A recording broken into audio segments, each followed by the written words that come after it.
Hello दोस्तों, अद्भुत कहानी सागर में आपका स्वागत है। आज की हमारी कहानी है समर्थन।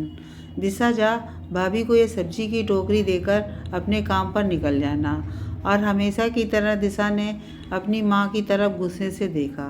दिशा और उसकी भाभी श्रेया बचपन की सहेलियाँ थीं।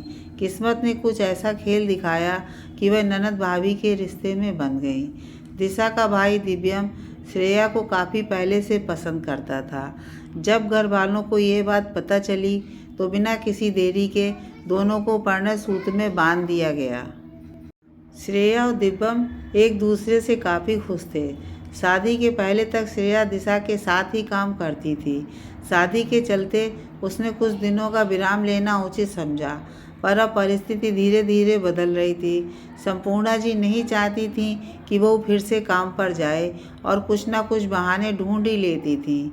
श्रेया को भी कहीं ना कहीं ये सच्चाई समझ में आने लगी थी। उसने घर में शांति बनाए रखने के लिए दूसरा ही उपाय ढूंढ निकाला। श्रेया को पढ़ाना काफ़ी पसंद था। उसने ऑनलाइन माध्यम से विदेशों में बच्चों को पढ़ाना शुरू कर दिया। इसके चलते ना तो घर के काम अटकते और ना ही श्रेया की नौकरी। संपूर्णा जी अपने बच्चों से काफ़ी प्यार करती थीं, इसलिए हर बात पर उनका प्रोत्साहन भी कर देती। और तो और अपनी बेटी के प्रोत्साहन हेतु वह तो आए दिन कोई ना कोई तोहफा उसके लिए लाती रहती। एक दिन घर वालों को पता चला कि संपूर्णा जी की जेठानी उनके पास रहने आने वाली हैं। इस बात से सभी लोग काफ़ी खुश हुए। संपूर्णा जी ने बहू पर हुक्म चलाते हुए आदेश दिया, बहू पूरा घर अच्छे से साफ कर देना। तुम्हें तो उनकी पसंद नापसंद का पता ही है, इसलिए खाने का विशेष ध्यान रखना। श्रेया मुंह बंद करके अपनी सास के सारे आदेशों का पालन करती जा रही थी। एक दिन दिव्यम ने श्रेया को घूमने जाने के लिए बुलाया। सारे काम निपटाकर जैसे ही वह जाने लगी तब सासू माँ का फरमान जारी हो गया। वह चाहती थी कि श्रेया शाम को सारे घर वालों के लिए कुछ अच्छा खाना बनाए। दिशा अपने भाई भाभी का प्लान जानती थी, इसलिए किसी बहाने से उसने श्रेया को बाहर भेज दिया। पर उसके बाद जो संपूर्णा जी ने करा वह उसकी सोच से परे था। जैसे ही वे लोग घर लौटे तो माँ ने पूरा स्टोर रूम का काम बहू को थमा दिया और साथ में कह दिया, सारा काम जल्दी पूरा कर लेना, क्योंकि स्टोर रूम की सफाई के बाद तुम्हें बर्तन भी साफ करने पड़ेंगे। आज काम वाली नहीं आई है। दिव्यम और दिशा माँ के इस आचरण से हक्के बक्के रह गए। दिव्यम श्रेया को बहुत प्यार करता था, इसीलिए चुपचाप श्रेया के काम में उसकी मदद करने लगा। पर दिशा को यह बात खाए जा रही थी। रात होते होते दिशा ने एक उपाय सोच लिया। वह चाहती थी कि वह किसी भी प्रकार अपनी भाभी का सहयोग करके उसकी मदद कर दे। रात को जैसे ही श्रेया बर्तन धोने गई तो पाया कि पूरे बर्तनों पर तेल फैला हुआ है। श्रेया को समझ नहीं पाई। जैसे ही वह बर्तन साफ करने लगी तो दिशा चिल्लाती हुई आई और ज़ोर ज़ोर से आवाज़ें करने लगी। उसकी आवाज़ सुनकर सभी घरवाले आ गए। माँ के पूछने पर नाटक करते हुए दिशा बोल पड़ी, ये श्रेया ढंग से बर्तन भी साफ नहीं कर पाती। किसी बर्तन से चिकनाई नहीं गई है। अब इसको कौन समझाए कि बर्तन साफ करने के लिए भी ज्ञान जरूरी होता है। ये तो बस बच्चों को पढ़ाकर खुद को हीरोइन समझने लगी है। ज़रा आप बर्तन धोकर दिखाना, तभी ये समझेगी। अपनी बहू के खिलाफ बेटी का समर्थन पाकर संपूर्णा जी भी खुशी से ओत-प्रोत हो गईं। फटाफट सारे बर्तन साफ कर दिए। काफ़ी बर्तन होने के कारण अब उनकी पीठ दर्द कर रही थी। जैसे ही बाम लेकर सोफे पर बैठी, वैसे ही श्रेया ने उनकी तरफ मदद का हाथ बढ़ा दिया। श्रेया से तो वह पहले ही गुस्सा थी, इसलिए इनकार के बाद ताना देते हुए एक ही बात बोली, पहले घर के काम में मदद कर दो, फिर मेरी भी मदद कर देना। श्रेया को उसकी सास की बातें हमेशा से ही काटने को दौड़ती थी।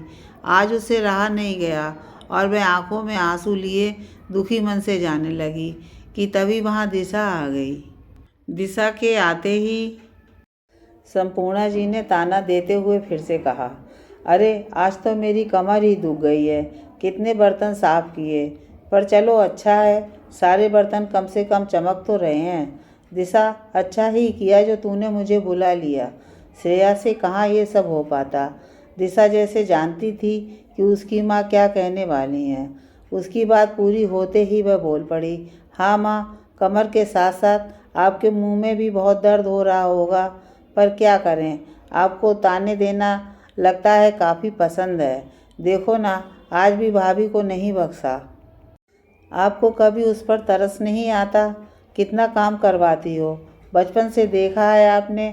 फिर भी भगवान करे मुझे भी ऐसी ही ससुराल मिले और वो लोग मुझे इतना या इससे भी ज़्यादा तंग करें। तिलमिलाई हुई संपूर्णा जी बोली, अरे ये कैसी बातें कर रही है, तेरे साथ भला ऐसा क्यों होगा, तू तो। और कहते कहते वह रुक गई। उनके वाक्य को पूरा करते हुए दिशा बोली, माँ, मुझे पता है आप क्या कहना चाहती हो। यही ना कि तू तो अच्छे घर की पढ़ी लिखी नौकरी पेशा लड़की है, तो तेरे साथ ऐसा सब क्यों होगा। आप बिल्कुल सही कह रही हो, पर अगर मेरे साथ नहीं तो किसी और की बेटी के साथ क्यों। उसकी क्या गलती, बस इतनी ही कि वह चुपचाप आपकी बात सह लेती है।